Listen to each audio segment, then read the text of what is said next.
Paul, when the phone call comes through, how did you react? I was quite shocked, to say the least. I think because we've been doing so much work with the Premier League on the new deal for football, my immediate reaction was it must be something to do with all the discussions that have been going on.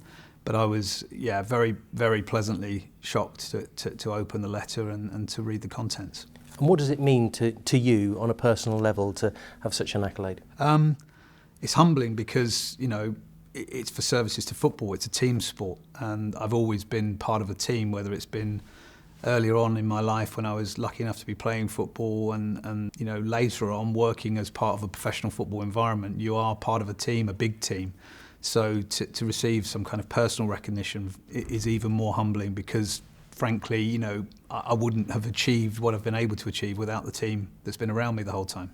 It's difficult to sort of judge, you look at statistics, you can look at certain events, but how do you put it into sort of relation to your whole career so far?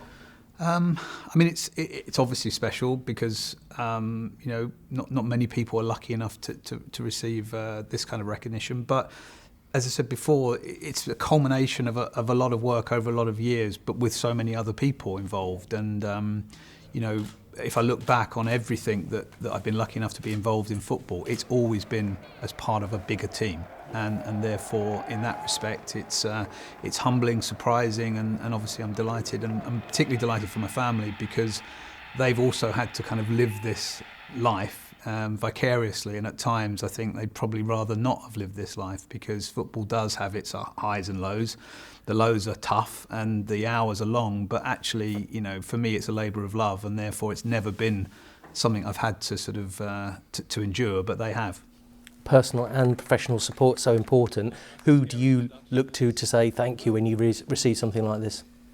Too many people probably to name individually, but certainly family and friends who've kind of been there along the way. There's been some tough moments as well as some really good ones, so that's important. But a lot of visionary leaders, obviously Tony Bloom comes immediately to mind because the last 10 years have been important. Daniel Levy at Spurs, Adam Crozier at the FA, David Dean at the FA, David Davis at the FA. The owners in Vancouver who gave me an opportunity to move across the world to do something that I loved. But all the way through, it's not been hard getting up in the morning to come and do this job. It's a privilege and a pleasure to do it. And I feel probably luckier than most that getting up in the morning to do a job that I love is something that, most people only dream of. So in that sense, the hours, the highs and the lows, they've all been more than worth it. I know you can't stand still in football, but when you do look back, are there any particular highlights, particularly with this football club, that you think, well, I'll cherish that, and this is all sort of a culmination of those moments? I think getting to the Premier League was obviously really important.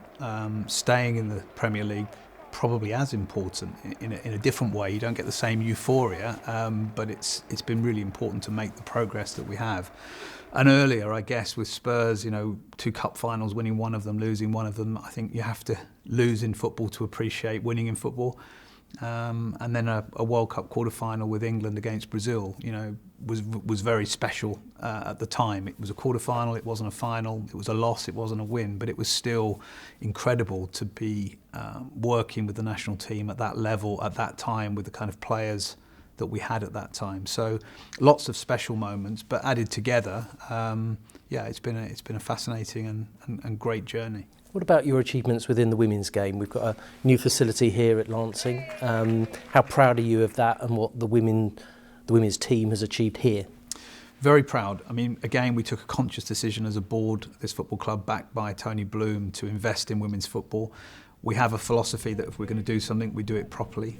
So we've invested a lot of money. We've built the facility that enables the women and girls to have the same level of support that the men's and boys teams have, which I think is really important. I think in terms of the game as a whole, what the Lionesses have achieved has been significant in raising the bar, inspiring young girls to want to play the game. And I think that, our own efforts to become a top 4 Women's Super League club are now underlined by Jens' appointment as head coach. And that's not in any way to diminish what Hope Powell did here. She did a fantastic job, fantastic person, a great pioneer for the women's game. And people like Hope have actually helped put us where we are now. So I think it's a really good time for women and girls football.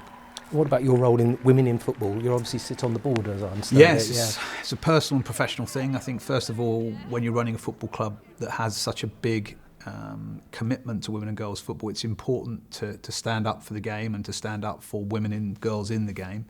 2 daughters that work in the game, so that's a personal pressure to make sure there are no glass ceilings and to remove barriers to progress and to support.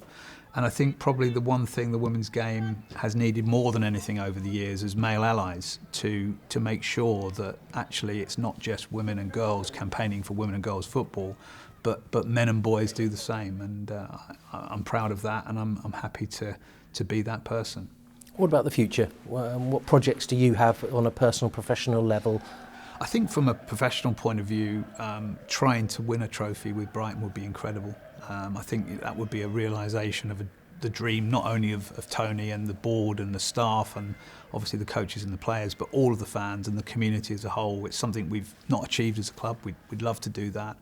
On a personal level, to keep having the same enthusiasm to get out of bed every day and do this job. I'm lucky, as I said before, to do a job that I do that actually inspires me every day. So for as long as the board want me to keep doing that, I'm happy to do it. Never leaving football then? I don't think so. I don't think I could do anything else now, Johnny. After 25 years, I don't think anyone else would have me. But no, I love what I do, and I still love the game. And I still watch far too much football in between our games. To want to be a part from the thing that I love. And as I said before, it's a labour of love for sure. And what about the state of football in this country, particularly the Premier League? For starters, it has its detractors as well as people who feel that maybe the wealth should be shared a little bit more. How do you feel about that and your role maybe within that? Well, I think overall, in the bigger picture, the game's still in great health. Attendances at every level continue to go up. Obviously, there's a disparity, and finding ways to bridge the gaps and to make sure that we don't see football clubs going out of business is critical, and we've got to work to achieve that. But I think overall, the popularity of the sport and the quality of the football in this country is something that I'm still very proud of. And going back to my time working in North America, the one thing that was always talked about and I was always asked about was our pyramid and how strong it was and how incredible promotion, relegation and the competition was. And I think the one thing we've got to maintain at all costs is that meritocracy, that clubs like Brighton can go from the lower reaches of the lowest professional league in this country to where we are now. And that dream can't be allowed to be taken away from any club. And that's something we've got to work really hard to preserve at all costs. And ideas like the European Super League and those sort of concepts have got no place, as far as I'm concerned, in our football system. And we've got to work hard to make sure that we maintain the meritocracy that we've got.